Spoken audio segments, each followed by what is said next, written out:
Então, só esse estudo aqui demonstrando uma série de coisas assim, um desenho experimental muito simples, né. Pegaram um grupo de 400 escorpiões, dividiram em 4 lotes de 100 animais e expuseram eles a diferentes níveis de estresse, né.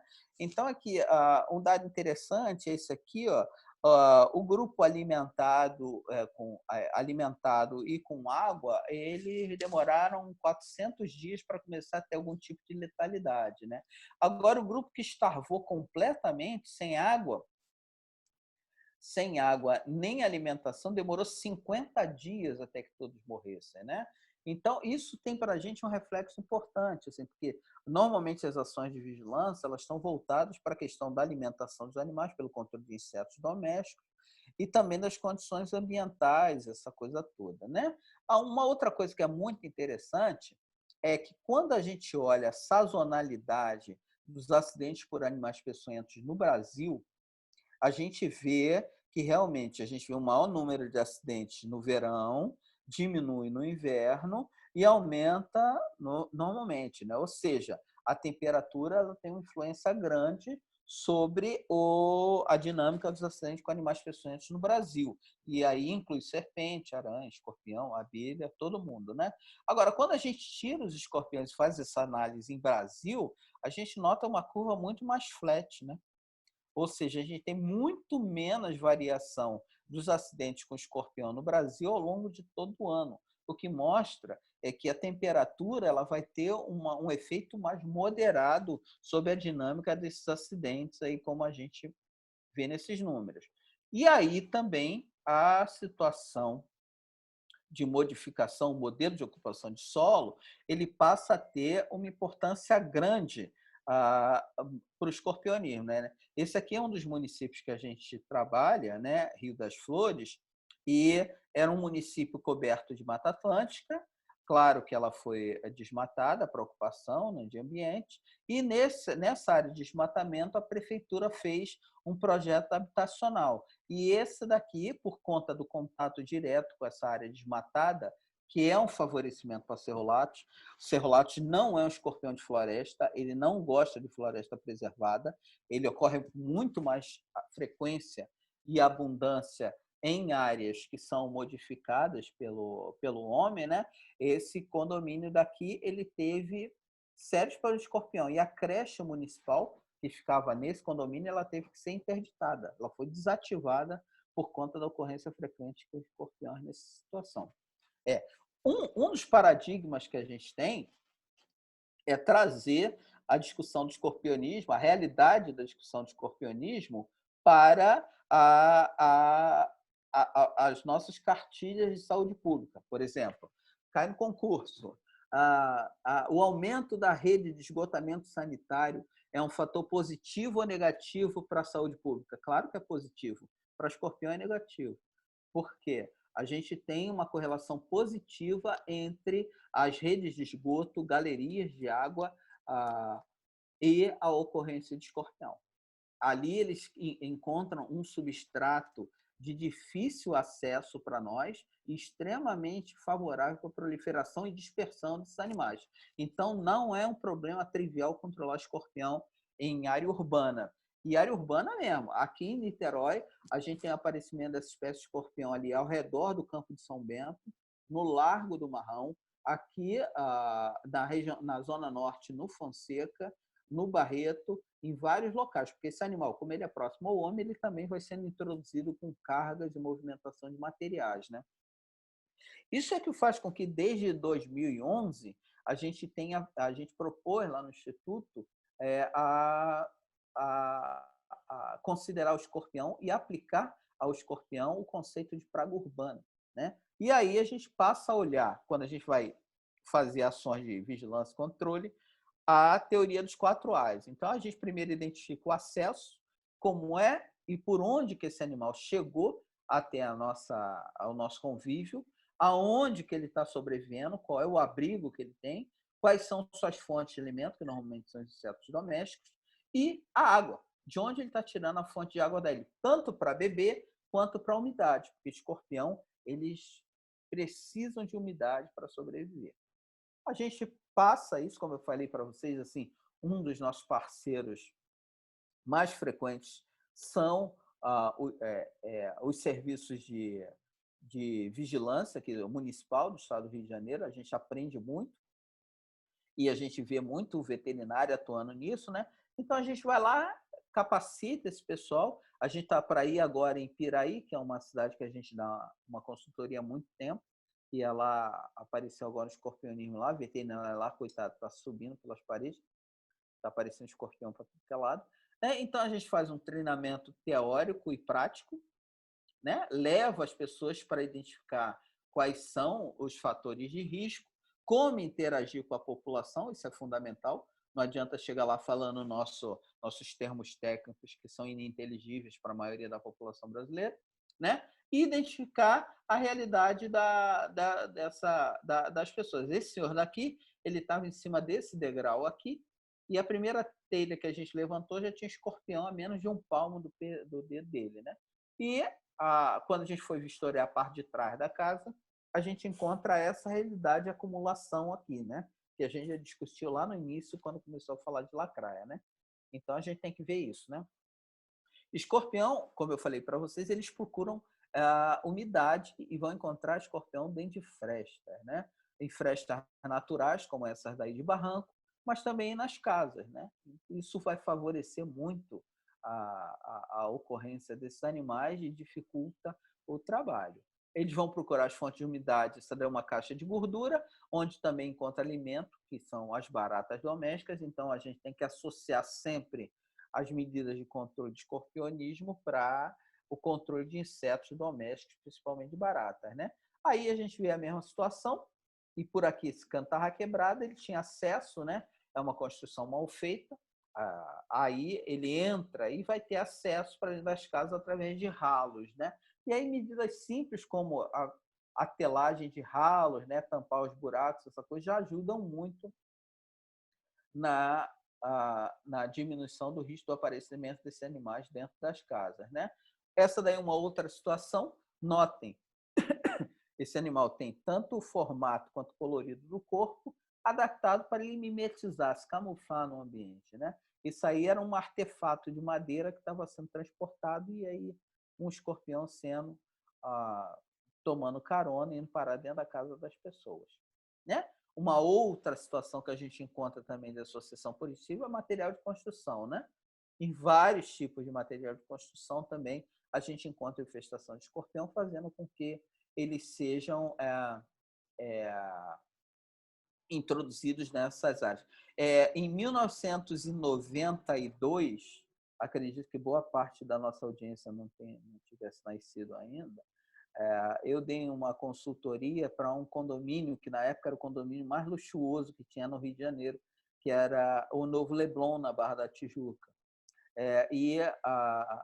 Lá tinha uma infestação de escorpião. Claro, um condomínio de muito bom padrão, e tinha escorpião no 20º, 11º, 9º, 5º e 8º andar. Estava espalhado, né?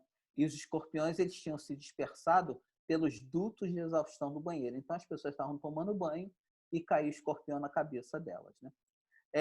Qual foi o problema? Uma obra de reforma na cobertura, né? Na cobertura do prédio, levaram material de construção, ali dispersaram os escorpiões, se espalharam pelo prédio todo, e isso causou um rebuliço danado. Situações bastante, pode parecer surreais, assim, mas bastante frequentes no nosso dia a dia, né? Uma das estratégias que a gente adota aí o pessoal que é um grupo de interesse em animais selvagens, né? É manter a fauna de predadores desses animais, né? Sendo que boa parte desses predadores eles não gozam da simpatia da população. Então, é difícil estimular as pessoas a cuidarem dos sapos, de coruja, né? É bem difícil. E em área urbana, onde os problemas com o escorpião são mais frequentes, assim, muitas das vezes isso é simplesmente impossível, né? Ou a gente tem um predador, como é o caso do mico, né? Esse sagui que invadiu aqui a região sudeste, que é um problema de zoonose também. Ele come escorpiões, mas também é um problema que leva a outro, né? Agora, a gente tem alguns outros predadores que a gente pode ajudar, que são o caso das galinhas, né? Galinhas adoram comer escorpião, né? Lagartos também gostam, gambás também gostam de comer escorpião. Então, são com esses animais que a gente procura usar eles como um paliativo, né? Uma coisa coadjuvante. Não vai ser só eles que vão resolver um problema tão complexo. Porque esse problema do escorpionismo está intimamente ligado às determinantes sociais da saúde. O modelo de ocupação de solo.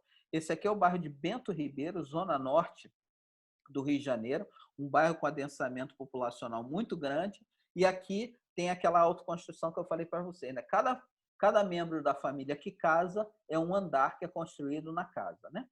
E a gente encontrou escorpião daqui, de um sótão que tinha aqui atrás, até esse terraço lá em cima, né? Então, aí, isso faz com que seja muito complexa as intervenções que têm que ser propostas para essa situação. Aqui é uma outra situação que foi em Brasília, o bairro do Cruzeiro, em Brasília, que é a boa intenção e a atitude inadequada, né? Esse aqui era o grupo de vigilância na época. Esses aqui são condomínios de apartamentos, são apartamentos funcionais.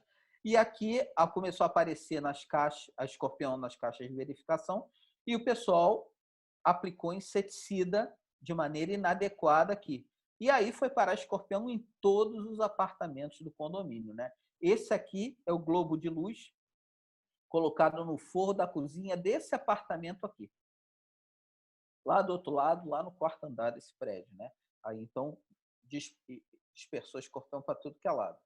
E também, esse é um trabalho bastante interessante, em condomínios de altíssimo padrão no interior de São Paulo, né? Hoje, na região de Campinas, você tem empresas de controle de pragas especializadas no controle de escorpião, só em condomínios de alto padrão e em shopping centers, que também estão infestados de escorpião, né? Em várias situações, a gente tem que ocupar toda a máquina municipal para fazer intervenções, às vezes fazer campanhas de um dia inteiro de coleta de entulho e educação ambiental para controle do escorpionismo, né? Claro que a gente estimula a coleta segura e legalizada desses animais para envio para aqui, para a nossa instituição, para a gente poder identificar e ter o monitoramento desses animais aqui no Rio de Janeiro, mas isso tem que ser feito com muita parcimônia. Para trabalhar com escorpião, o correto é trabalhar à noite. O escorpião, eles têm algumas substâncias na carapaça deles derivadas da cumarina que fazem com que eles emitam luz fluorescente quando são estimulados por algumas frequências próximas ao ultravioleta. Eu convido os alunos a irem lá no nosso laboratório ver isso aí, que é muito interessante. E como o escorpião tem hábito noturno, isso dá para nós uma ferramenta muito uma técnica muito simples, mas muito eficiente para monitorar esses animais, né? Aqui é o Pandinus imperator, que é o escorpião africano, assim, a maior espécie de escorpião que tem no mundo, né? E iluminado, é o mesmo animal iluminado por essa luz, né? E a coleta de escorpiões, que também tem que ser feita de maneira equilibrada, com o pessoal técnico, né? E a gente trabalha principalmente em cemitérios. A gente tem acordo com alguns cemitérios aqui do estado do Rio de Janeiro, em que a gente, quando eles estão fazendo a manutenção, a gente coleta escorpiões para nossos projetos de pesquisa e essa coisa, né? Aí a acomodação dos animais, quando a gente acomoda bem, eles são bem simples de serem mantidos em laboratório. E uma das linhas de pesquisa que a gente tem no laboratório é a avaliação de ferramenta química e biológica para controle de escorpião, né? Como esse há um hiato na legislação, tem muita gente usando produto pirata, fazendo a aplicação inadequada, o que também é um problema para a vigilância, né? Mas a gente fazendo uma série de testes em laboratório, tanto com produto químico quanto com produto biológico. A gente tem uma outra veterinária no nosso grupo que a dissertação de mestrado dela foi com óleos vegetais, e a gente encontrou uma série de parâmetros já que permitem a aplicação segura de ferramentas químicas para controle de escorpião, mas isso só pode ser feito por pessoal especializado. Eu acho que eu terminei a minha parte aqui. E agora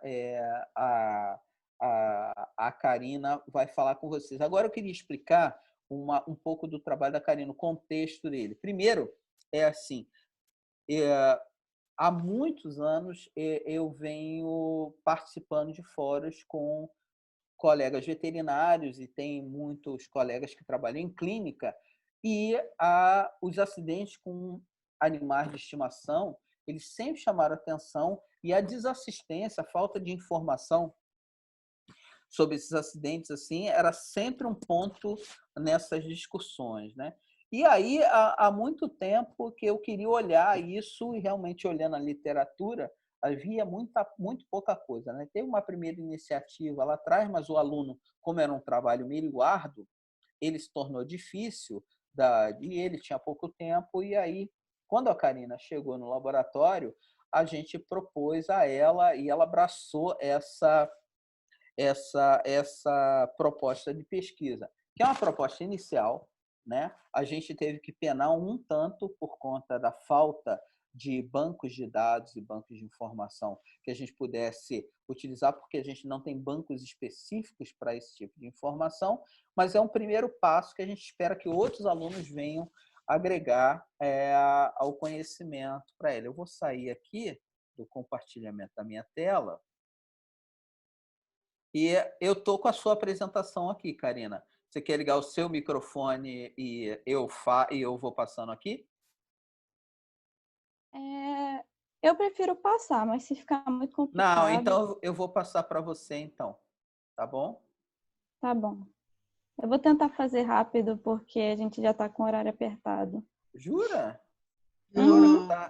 Agora que eu estava começando a me divertir.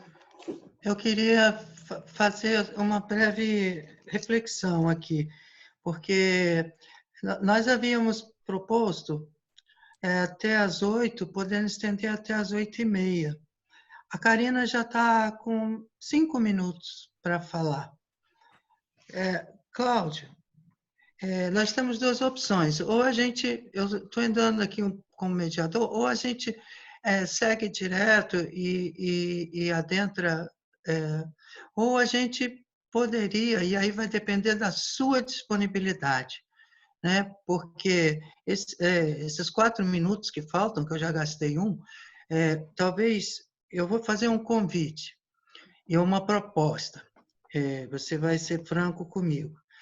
Porque eu gostaria muito de prestigiar a apresentação da Karina, porque deve demorar em torno de uns 15 minutos a apresentação dela. Você teria disponibilidade, ao invés de você responder as perguntas por e-mail, você estar conosco na quinta-feira, nesse mesmo horário, você responderia as perguntas para todos, assim, ao vivo, como se fosse assim, e a Karina, então, apresentaria, porque ficaria muito mais produtivo, na minha opinião, né? Se você tiver essa disponibilidade, as perguntas a gente começaria você respondendo as perguntas, ao invés de responder por e-mail, e depois a Karina teria um tempo, porque a gente quer valorizar o trabalho dela. Por favor, seja sincero. É dia 28, né? É isso? Quinta? Em princípio, seria na quinta-feira, às 18h40, no mesmo horário, 18h30. Não, tá ótimo para mim, dia 18. Eu concordo plenamente que aí a gente pode dinamizar a coisa e aproveitar. Porque realmente assim, a apresentação da Karina já é uma aplicação prática e um exercício de um profissional veterinário, né? Então, eu acho que seria muito mais proveitoso, sem problema nenhum. Tá? Por mim, tem Cláudio, muita pergunta? Para mim não chegou nenhuma aqui. não, Eu eles... anotei, foram 3 aqui, que eu anotei de Tá. perguntas. Sim, mas assim, eu acho que todos os alunos aqui presentes também podem fazer mais perguntas, se for Claro. o caso, né? Porque eu tenho certeza que tem muitas dúvidas e fica essa sugestão. O palestrante, Cláudio Maurício, nosso amigo, ele concorda conosco. Eu queria saber se todos estão de acordo. Se todos estão de acordo, Eu só tenho a te agradecer, Cláudio Maurício. Eu queria aproveitar esse segundo até para fazer uma retrospectiva do quanto o Cláudio tem colaborado conosco. Há coisa de 2 anos atrás, nós criamos um evento, não é, Cláudio? Que foi o curso de biossegurança a campo. É, muito bom. E esse curso é um curso que eu coordeno, é um curso da mesma forma que tem o F, mas que tem um peso muito grande entre nós. O curso de biossegurança a campo, ele teve a sua primeira edição e ele lotou. Na época, eu divulguei na veterinária, mas eu acho que era um momento em que a faculdade devia estar com prova, houve uma frequência mínima dos alunos de veterinária, foi lá no biomédico. E o Cláudio nos prestigiou, o Cláudio Maurício, com uma palestra incrível. E nós pretendemos fazer o segundo curso, sabe, Cláudio? E você já fica daqui agora o convite para a gente repetir aquela palestra. E muito provavelmente os alunos aqui presentes, nós vamos ter uma comissão organizadora também, uma comissão que vai incluir os alunos da veterinária e da biologia, porque é um tema comum. E, portanto, assim, o tema biossegurança a campo é uma complementação a essa palestra de hoje, incrível, né? E a gente só tem que te agradecer, Cláudio Maurício. Eu vou te passar a palavra para finalizar e deixar a palavra aberta a todos. Já de antemão, deixando meu muito obrigado em nome da Faculdade Veterinária, do nosso GEAS e da nossa universidade. Não, eu que agradeço, convite aceito, parabenizo sempre essas iniciativas. É bom quando a gente vê docentes assim, que pensam meio fora da caixinha e propõem esses cursos que têm uma aplicação direta e que vão trazer um outro tipo de informação para os alunos. Isso é muito positivo. Então, pessoal, muito obrigado. Aqui tem bastante gente ainda aí com a gente, né? Na quinta-feira a gente volta a se ver. Karina, mais 2 dias para retocar a maquiagem, né? E o pessoal também pode mandar mais perguntas lá no grupo, desde que tenha um prazozinho, assim, para não sobrecarregar o Cláudio Maurício, né? Para a gente ter para fazer um novo encontro tão lindo quanto esse. Tá bom, Obrigado a todos. Tchau, gente. Boa noite. Tchau. Boa Tchau, pessoal. noite, boa noite. Tchau.